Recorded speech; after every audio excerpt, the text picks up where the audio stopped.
Hey, everybody, welcome to another episode of Rooted Podcast here. So, deer season, at least in Tennessee, has come to an end. Our minds are starting to change, but that doesn't mean we don't still have deer stories for you. Ben had the great opportunity to take a great family out, and he's going to tell us all about that. But as always, Ben's got a Bible verse for us to start off the gig here. So, Ben? All right, y'all. Acts 11, verse 6 is where we're starting.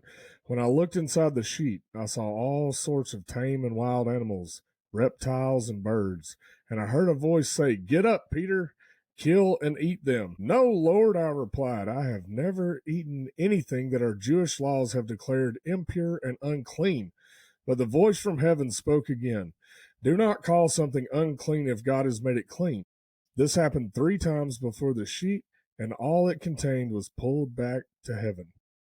So, y'all look right there, Acts 11, starting in verse 6. God made all that unclean, and the reason was so that the Gentiles, like you and I, because obviously we're not Jews, we were able to receive salvation through this is where it's pretty much starts, because the Gentiles were known for eating unclean food like hogs and all that stuff. And yeah, man, this right here made it. But the thing that I like about this is it also says wild animals, reptiles, and birds. So deer, ducks, turkeys, everything that we hunt, man. It says it right here, plain as day in the Bible, and it says, "Get up, Peter, kill and eat them." That is what we like to do. We absolutely love taking the game. That's the fun part, right? But it's also equally as fun and beneficial for both of our families to eat what God has given us and, with the harvest. So he's given us these animals. Obviously, we got to hunt for them. And then we have these fantastic meals that are made from what God has given us. So, man, I'm pretty excited about this. This fires me up even more. Reading it again. Well, yeah, absolutely. If that just doesn't prove it even further of this is what we're supposed to do. Oh, yeah. Like those critters aren't out there just to be out there. There can and is a real problem of having too much of something. Too many deer, turkeys, ducks, right? Mm-hmm. I mean, you look at geese, because we're looking at going into this waterfowl kind of season and at the tail end of it here, but we're really getting focused in on it. So I mean, geese ruin farmers' land, crops, and everything else. Anything from Canada to especially snows. I mean, I'm sure you've seen it. You get a group of a couple 100,000 geese on a farm. It don't take much. Oh man, so snow geese are the worst of all. They are extremely overpopulated, and that is why we have the conservation seasons that we have in February. Mm-hmm. And like for say in Arkansas, there's no plug. There's some rules like you still have to shoot steel shot and all that, but Yeah, electric calls. yeah, No you can use an electronic call, no limit, and you can even put a mag extension tube on your shotgun, so you can dump 13 rounds. That's a fun time. Oh man, yeah. It's a blast. Oh my gosh, it's a blast. And, we kill a whole bunch of them, and, I haven't done it in a while since I don't really have a dog anymore, because what I used to do with all the excess meat that I wasn't going to eat is I would either A, donate it, or B, make dog treats out of it. Really? Yeah, man. All you got to do with the dog treats, you don't even have to season it. You just throw it in a dehydrator and let that thing roll, dry it down, and boom, there's a dog treat right there. Fresh wild goose right there for you. Would go you to buy like that. slice it or just Yeah. put it off? Yeah, no, it's like normal jerky. It's thin slice, okay. like normal jerky you pull out the pack. But it is purely wild awesomeness for your dogs. And if you look at the price analysis of or comparison between buying duck jerky at the store or getting some old snow geese and making them into some jerky for your dogs, it's a big difference. And, a lot of people are like, "Oh, man, those are sky carp. They're nasty birds, yada, yada." Well, they eat the same things that a speck eats. They eat the same things a mallard eats. They eat the same thing as all them birds. Yeah, they're eating rice, beans, corn, all that stuff. They're eating the same things. And, some people don't like the way a duck tastes, but it's all in how you prepare it. And you know that as well as I do with any wild game. It's all in how you prepare it. I've had duck so bad one time, you might as well have cooked it on cardboard, thrown the duck away and eat the cardboard. I mean, and I was the one that cooked it. It was terrible. So when I was younger, man, I didn't know how to do it. But by golly, I tried my best.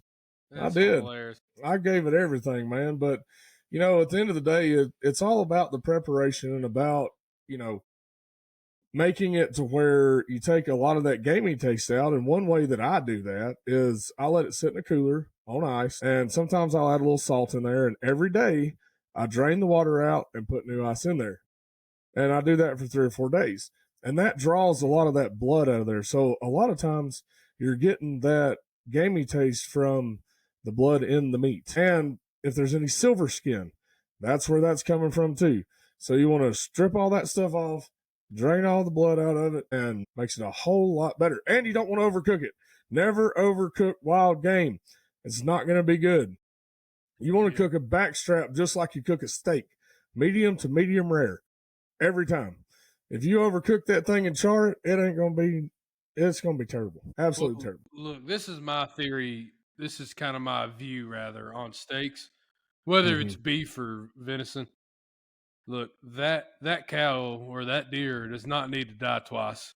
So if you like well done steak, I'm sorry, you don't like steak. Okay, you just don't. Mm-hmm. That's kind of my theory behind it. I'd like to cut into that thing, and it's got that red tint to it. It's looking nice and juicy. Flavor still in there. Mm-hmm. You didn't cook it all out. So yeah, I totally agree with you, man. And duck's a weird. A duck can be tricky. It can be, especially if you are still new into the whole cooking aspect of life. Mm-hmm. I mean, I've cooked it many times, but it's it's easy. It's way easier to screw up than say like a pound of ground deer meat. You can kind of fix that. Duck, you just gotta watch it. But man, whenever you get like a nice mallard and that crispy skin, if you get that nice and crisp and cook it to a good safe temperature, and man, it really is delicious. But as far as snow geese go, one of the best things that I found to do, especially if you kill a mess of them, I mean, as you've been on hunts, I mean, you kill hundreds of these things, in a matter of days, dude. Especially for these people who say that, it's terrible, and it whatever, sky carp. Yeah. Listen, if you make anything into summer sausage and add jalapenos and cheddar cheese, it's gonna be all right. Yeah, it'll be just fine. Oh, yeah. So that's kind of my thing because, I can smoke it and then make a bunch of summer sausage and then put it in the freezer. And, it's great for parties. It's, all these different things. Who doesn't like summer sausage and a smoked Gouda cheese on a cracker, Yeah, I agree with that. And, one thing that I've always wanted to do is take a whole mess of snow geese and grind it up into burger meat and put it in chili. I've always wanted to do it. Put it in chili, just like you do ground deer or ground beef, whatever. And same with duck. I've always wanted to try that to see, what it's like. And man, I'm sure it's just fine. I'm sure it's fine. You may have to add a little fat in there, but it'll be all right. Yeah. Oh yeah. Add a little fat and, a little pork fat or beef fat in there. And exactly. You put enough butter in it, it'll be all right. Well, yeah. Yeah, put enough butter. If they cook like we do, buddy, there's going to be a knob and a half or 2 knobs of butter in that skillet. I can promise you that. Oh, yeah. But, man, with the burger meat, and the chili, it's just chopped up so fine and just mixed in with the beans and everything else that, I don't know, man, that sounds like it would be absolutely delicious. I've always wanted to try that. I just need to get a grinder to grind it up because I don't think any processor anywhere around here would do that. So I want to do it though. Well, good. I'm going to bring some duck back and we need to try that and just see what it goes. So I know you folks have already heard this before, but if you're new to this podcast, John is excellent at the chef role along with many other roles, but he is really, really good at cooking wild game. So we're going to have more videos coming out here soon Mm-hmm. of him cooking and talking about how to go through it, how to do it, all that good stuff. So y'all be looking for that on the Rooted Television's YouTube page. But in the meantime, man, let's talk about some deer. Like you said, we are right here at the end of deer season. Or it's over. Tennessee's over, man. Tennessee is absolutely over. And you hit the nail on the head. I did take a Gold Star family deer hunting. And, they want to be guests on here, John. So I'm not going to spoil anything. But I will say that we were successful. Very, very, very successful. And I'm going to let them tell their story. And I want them to talk about, it'd be a dad and a husband is what he would be to them. So I want them to tell his story, and I want them to share their experience, while at Sinking Creek Ranch. But another cool story happened earlier in the season in the great state of Arkansas. Now, you already know I can't tell you where I was or none of that, and I ain't going to tell you, so don't even ask. I was just in Arkansas, somewhere in that great, beautiful, natural state. I was there. We had a young man by the name of Chancer who's never killed a deer before. He I don't know how many times he's been deer hunting, but man, we got him out there. We started sighting in guns and, making sure everybody was shooting straight, shooting right. And let me tell you something, that old boy was hitting awesome. He was hitting that target like crazy. And man, one of the guys ended up taking him out and sat with him and everything because he needed a little help in the blind and all that stuff. And, making sure that we could recover the deer quickly and all that. And, man, I tell you what, though, I got the text. Chancer's got a deer. I was like, what? That's impeccable. Yes. Dude, I get so excited, man, even for other people. It just ramps me up beyond compare. You know how I am. Every time, brother, I pull a muscle somewhere. This year it hadn't been in my shoulder as much, it's been more in my lower back. But it moves around a little bit. But when I got that text, I was like, heck yes, this is awesome. Let's go.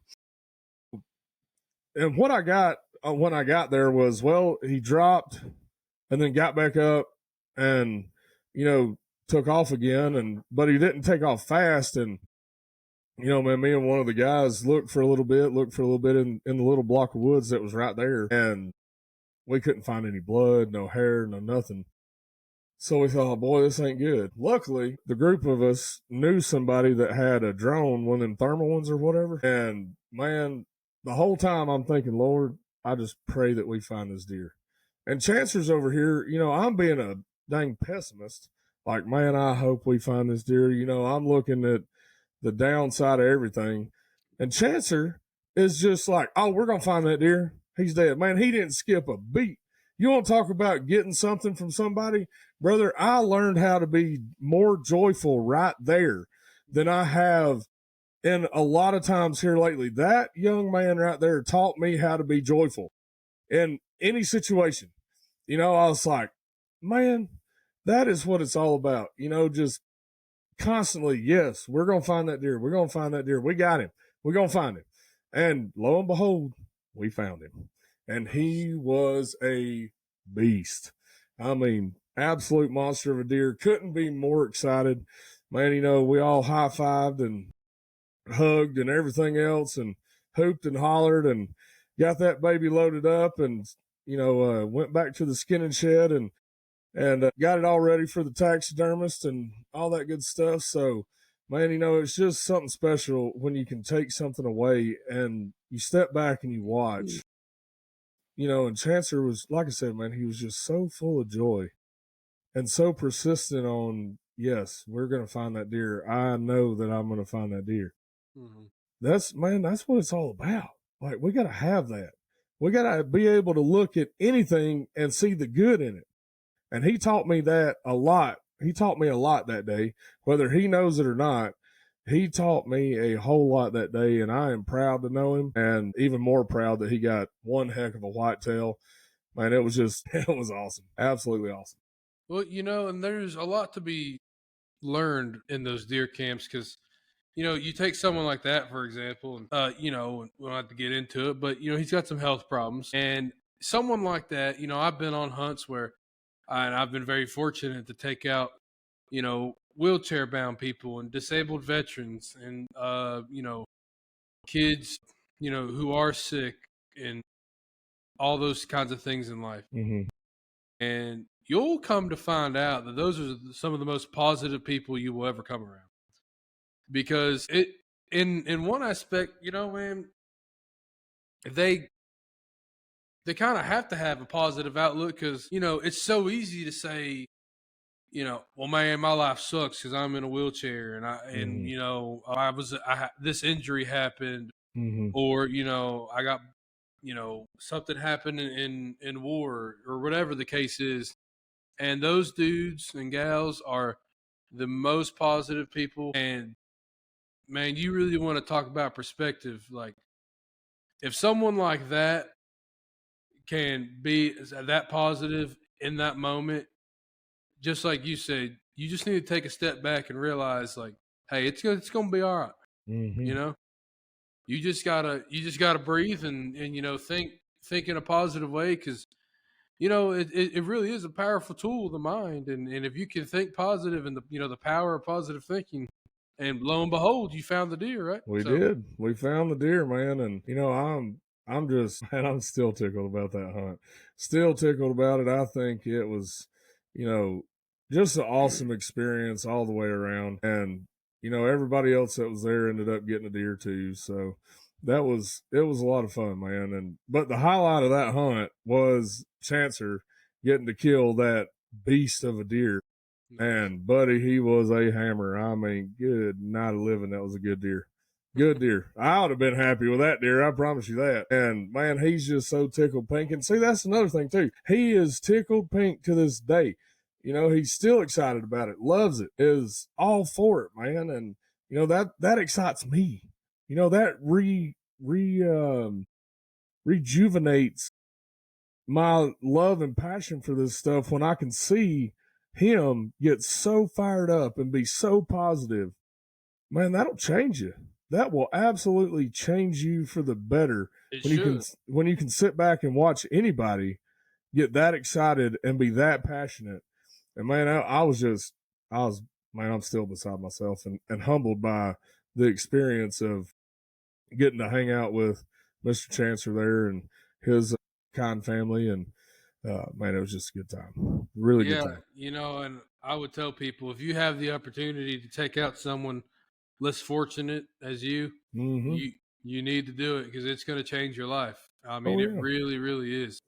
Mm-hmm. It'll put a whole new perspective on things, and not even deer hunting, but just life. Like, Yeah. you're like, man, these people struggle to wake up and brush Mm-hmm. their teeth, or put on their shoes or whatever, and it's like, holy crap, that's crazy.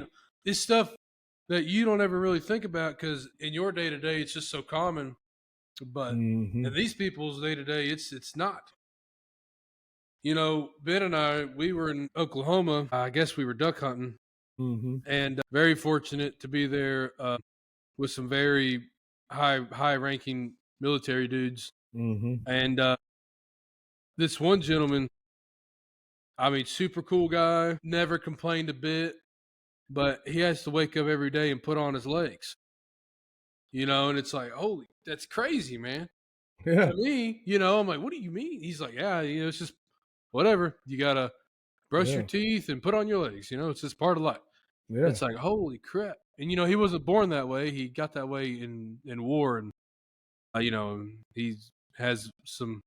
I think he's a Purple Heart recipient. I can't remember to I don't be remember exact, but I do remember the one of joke he them. told in the duck blind. He looked over at me and he said, "Man, my toes are getting cold."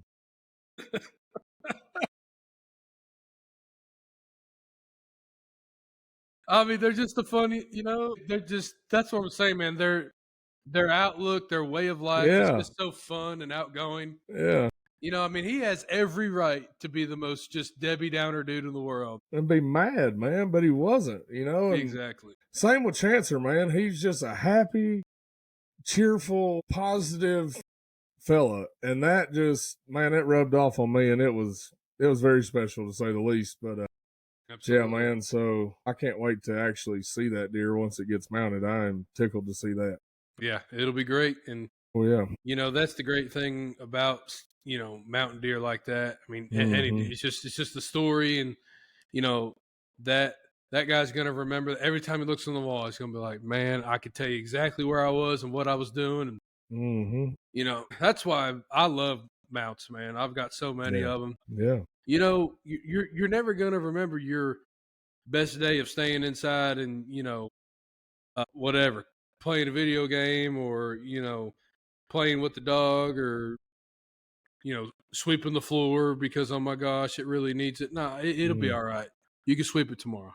Let's go out and go hunt. But you're gonna remember that Arkansas hunt for the rest of your life. For the rest of my life, buddy. You know what For I the mean? rest of my life, and I'm going to remember this gold star hunt for the rest of my life. You know, And those are things that you can't get inside. You can't no, get that in the house, man. You you know, yeah, it's being out in God's creation and with your fellow hunters, your buddies, your newfound buddies, exact. and learning from each other. Like I said about learning from Chancer, how to find joy in every situation, man. That was just like, wow. It's almost like God was using him to tell me, hey, man, you need to be more joyful. You know Yeah, what I mean? It was just cool how that all worked out. And man, I couldn't be more happy to have been involved in that. And, but that wouldn't have happened if I was sitting on the couch and didn't want to do anything except head dive into a video game all day, every day. And, if that's your thing, that's fine. But, yeah, for me, getting out in the woods, man, it's awesome. So yeah. awesome. And it's any of it. I mean, one day in life, whenever you were selling John Deere tractors, like Mm-hmm.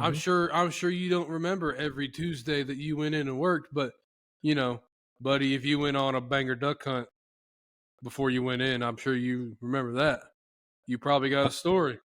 Dude, I got a cool story for you.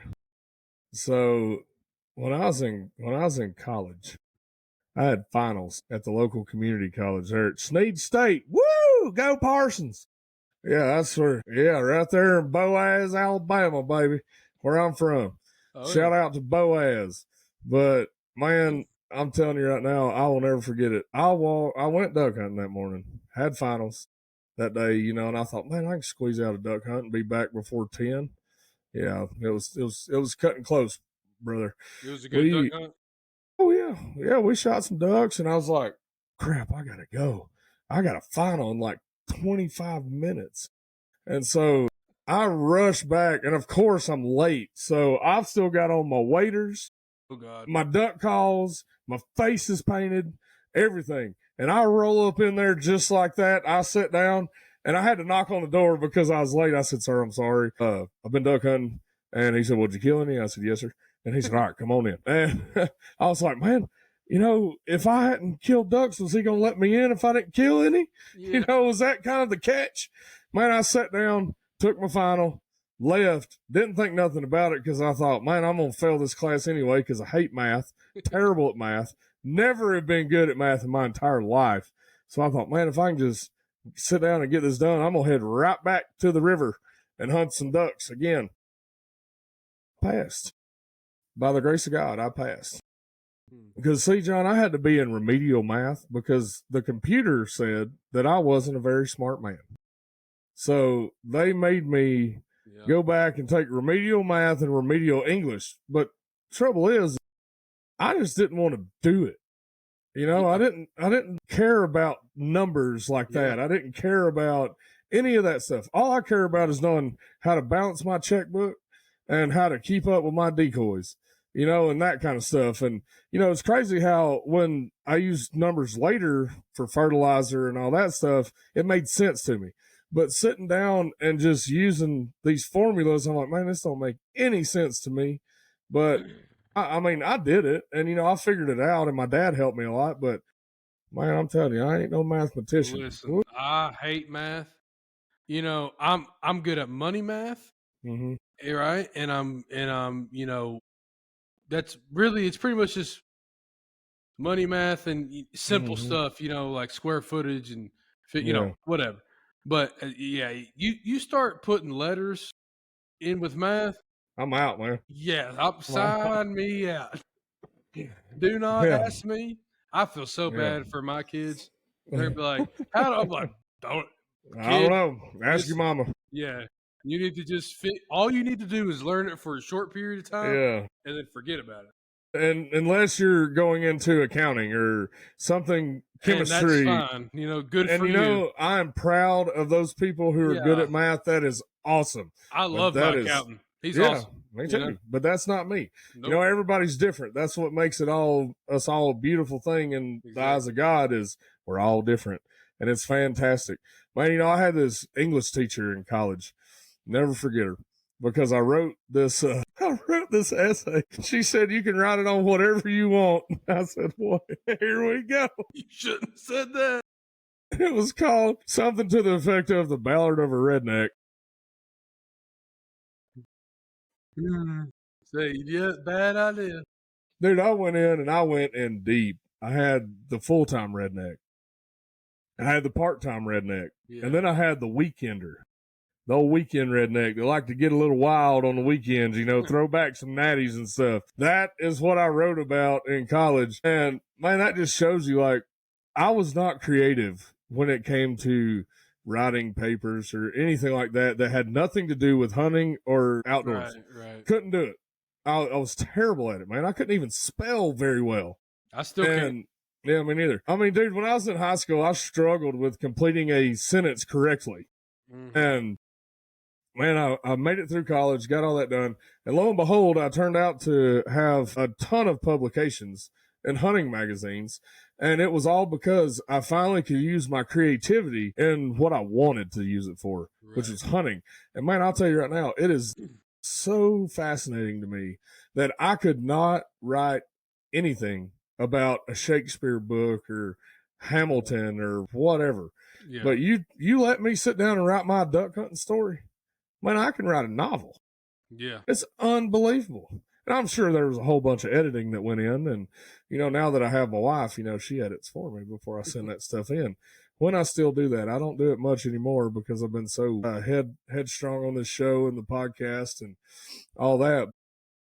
Man, I tell you, it's just crazy how, life leads you in certain ways and how the good Lord's like, hey, man, this is what I want you to do. This is how I want you to do it. And then along the way, he introduces you to people like Chancer or like this Gold Star family, that really bring things back to perspective and bring it back to reality for you. Yeah. I mean, dude, it's just a beautiful thing how it all works together, how it all comes together. And it just doesn't get any better than that. Well, and I'll say that, if there's a kid out here listening and you're just like, man, this stuff doesn't make sense. Listen, it didn't make sense for us either. You kind of feel lost. You feel like you don't really know what's going on. It'll all work out. You're going to find your path. Because I'll tell you this, man. I was on the trap team, right? So I was shooting trap, and I'll never forget, dude. I was late to a practice one Saturday morning because I was turkey hunting. And, you get on a gobbling bird, you lose track of time. It's pretty easy. Mm-hmm. And dude, I looked at the clock and I had to be there, and I was not there. So I rushed back to the truck. Whatever. I get to practice, and the coach or whatever, he was like, you're late. I was like, yeah, dude. Sorry, man. I was hunting turkeys. You figured the trap, shooting coach would be all right with that. And I just remember him getting on to me, and I'm like, you know what? I'm going to go back to hunting turkeys. See you later. Mm-hmm. And right then and there, I just left. I was like, I'm out.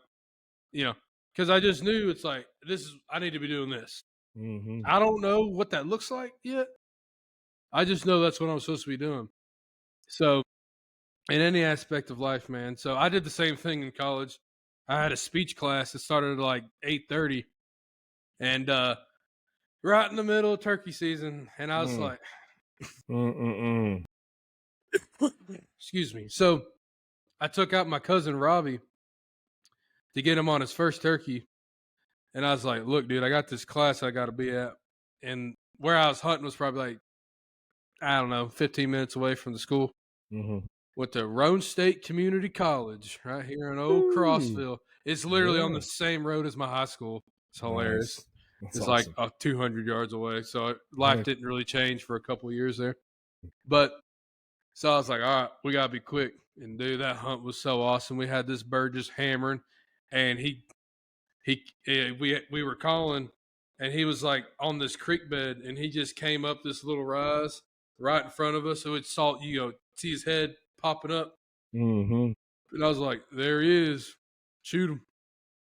He shot him, and he rolled all the way back down the hill. Just Of course he did. and I Of was like, course. well, Robbie, I suggest you go get that turkey and meet me back up here.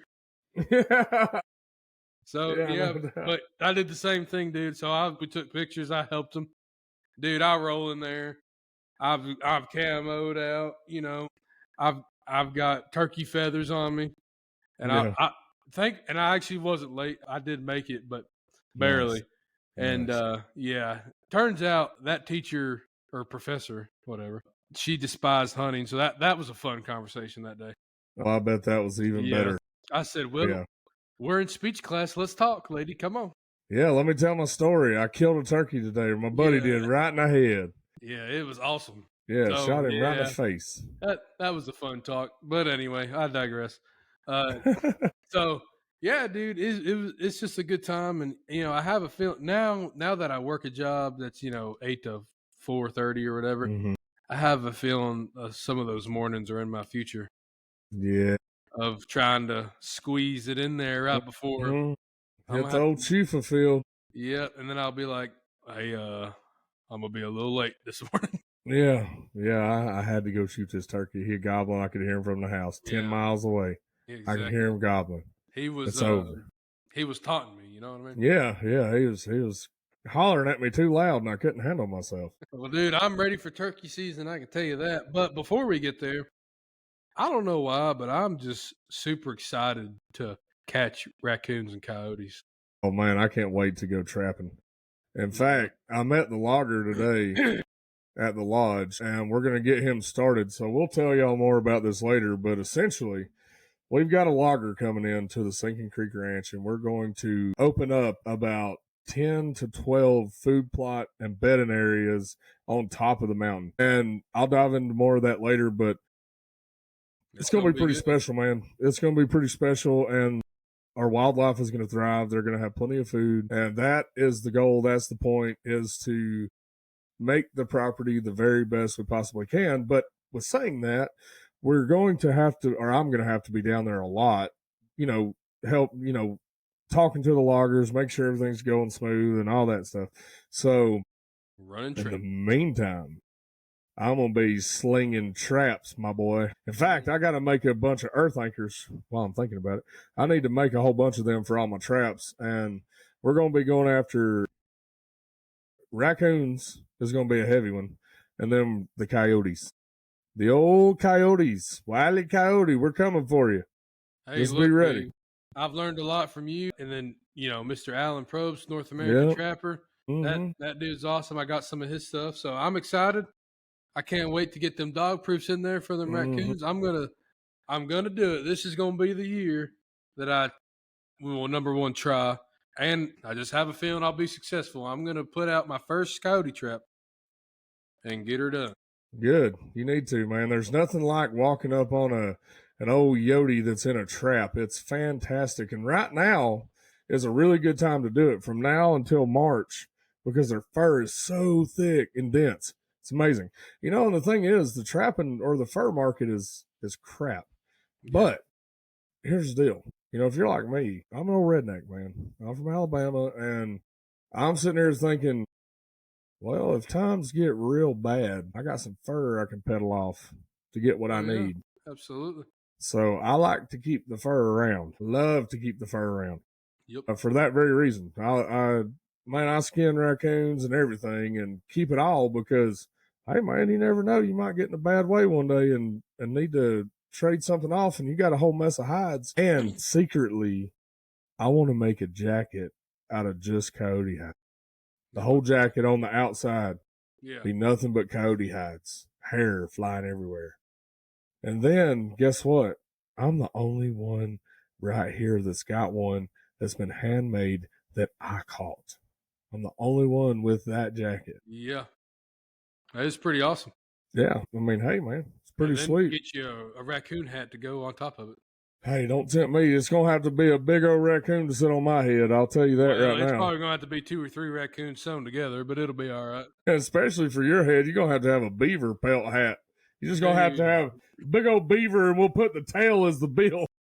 well, yeah, dude, listen, we did. So, for those of you that know, I have a daughter on the way, and anyway, we did the 3D ultrasound, and they were going through all the percentiles of this part and this part.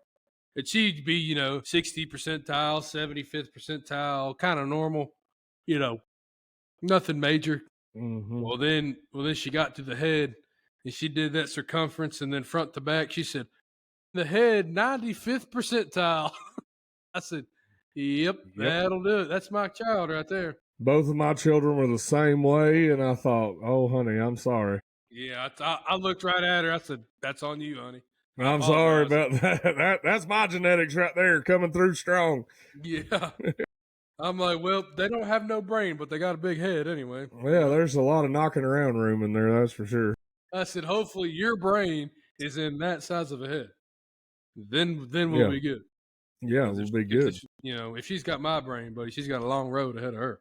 Good, but That's the scary part because Teddy is just like me. Boy, I mean, acts like me, talks like me, pretends like I did when I was a kid, looks like me. And I used to say all the time, if I got any better, there'd be two of me. Well, buddy, I can't say that anymore because there is two of me. yeah, well, There is two BCs walking around. and I'm sure that your mom was like, "Yep, here we go." Man, she'll sit there and look at him and watch him play and listen to him talk. She said, he's literally your twin, just 34 years apart or 32 years apart.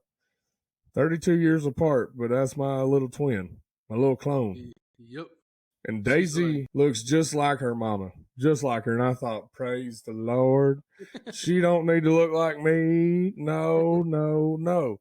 She needs to look like her mama. And I mean, because I would make one ugly woman. So I'm just glad she looks like her mama. So, and she acts like her mama too, man. She'll come hug you, she'll love on you, but then she's done. She don't want to be messed with. She wants to go and play on her own in the corner, and don't bother her. She just wants to be to herself, and that's fine. And she loves baby dolls just like her mama does. There you go. And dude, she has got a bag thing. Like that girl loves some bags. Like she'll find a little bag like from the grocery store, and she put it on her shoulder like a purse. And I was like, "Boy, you just like your." That's gonna be an expensive hobby, just like deer hunting is. Yeah. Yeah, that's a. Yeah, I had no idea how much bags were, man. Buddy, my God. Yeah, we're gonna need some donations to this show so we can take care of these babies. Yeah, no doubt. Yeah, listen, it ain't for me; it's for them. It's for the kids. It's all for the childrens. Yeah, all for them baby. Yeah, all for them babies. That's right. Well, look. Hey, talking about turkeys and all that stuff. Look, guys, February's coming up, and we will be at the NWTF show. Rooted Podcast is the main headliner, and Rooted Television will be there in the same booth. Come by and see us. We're gonna have a lot of fun. We'd love to meet you. We'd love to hang out with you and talk ducks, deer, hogs, turkeys, whatever. And hey, John may even share some secrets in the kitchen for you. You never know. Hey man, I'll talk to anybody about anything. We got a lot of cool stuff lined up. We may have a special guest or two come by the booth. You never know. We may have some merch in there that you can buy. Yeah. Swipe your card, give us your cash. Either way is fine by me. Yeah. So, my point being, we've got some stuff in the works. Some things are happening. It's going to be an incredible show. Of course, we'll talk about it more whenever we get closer. But yes, we will be there. It's the weekend of Valentine's Day, so that could be your excuse. Listen, look, I know a lot of people that scares. They're like, man, I can't go. It's Valentine's Day. Dude, fellas, you're looking at this all wrong. This is the perfect opportunity. Why is that, you ask? Because it's Nashville. You say, honey, listen. I'll take you to Nashville, baby. Noon to 5 or whatever, right? We're going to be partying down at the Redneck Comic-Con that is the turkey show. We're going to have a good time. We're going to yelp, and we're going to talk about whatever's in the outdoors going on at the time, and we're going to have a good time. But then, honey, listen, then we go to Broadway. Maybe we go to the West Side. We go to Amerigo. We go to whatever nice steakhouses there. I'm sure there's a lot of good spots. Maybe you're simple. Maybe you like some Hattie B's. But you Hey, I figure love it Hattie out. B's. And that's how you do it. You buy her Yep. some flowers, get her this and that. Mm-hmm. You go to dinner, get a nice bottle of wine if that's your thing, a nice meal. How you doing? Yep. Keep it moving. You get the Yep. turkey show, she gets her dinner. Hey, Everything's everybody wins. Maybe you even make it a weekend. You get a nice hotel somewhere, oh have a yeah. good time. There you go. See. Now gotta- look, I got real lucky. So my wife decided that she does not want any men at the baby shower. Perfect. That's great. Fantastic. And guess when she picked it? Turkey show weekend. I said, well, honey, that's great. I won't even be in the same zip code. What? I'm going. Dude, where's our spokeswoman gonna be? She's gotta be there handing out stickers and stuff. What the heck? Yeah, by that time, buddy, she will be about a month away from Ooh. popping out a baby. Yeah, nope, she ain't gonna do that. No, Nope. no. Nope. She's going to have her baby shower and she's going to lay down and I'm going to be on call. And, yeah. it's going to be, it's going to be a great time. So, Mhm. Ben's going to be my Valentine's Day date this year at the turkey show. We'll probably have your dad and brother there too, and I'm sure your dad will cook for us all. No Yeah. doubt. Yeah. But yes, dude, it's going to be a great time. So I'm looking forward to it. Yep. I'm also looking forward to, before we get to that point, we got some duck hunting going on. Maybe we might even fit a goose hunting there. And, maybe. We're just going to have fun. And that's the bottom line that I want to tell people. Just have fun. Remember to have fun. Look at the joyful part of life. It doesn't all have to be negative. Take it from Chancer. Take it from Chancer and always put God first in everything you do. And remember that if you want to support this podcast, go to rootedtelevision.com, click on the shop, press buy the swag, shirts, hoodies, hats. We've got it all there for Rooted Podcast and Rooted Television. And if you're feeling spunky, we also have a donation place to keep this thing going because it does cost money to keep this stuff going. And, we're all for folks wanting to help us out to keep us going. And but with that, John, the redneck is out. See y'all.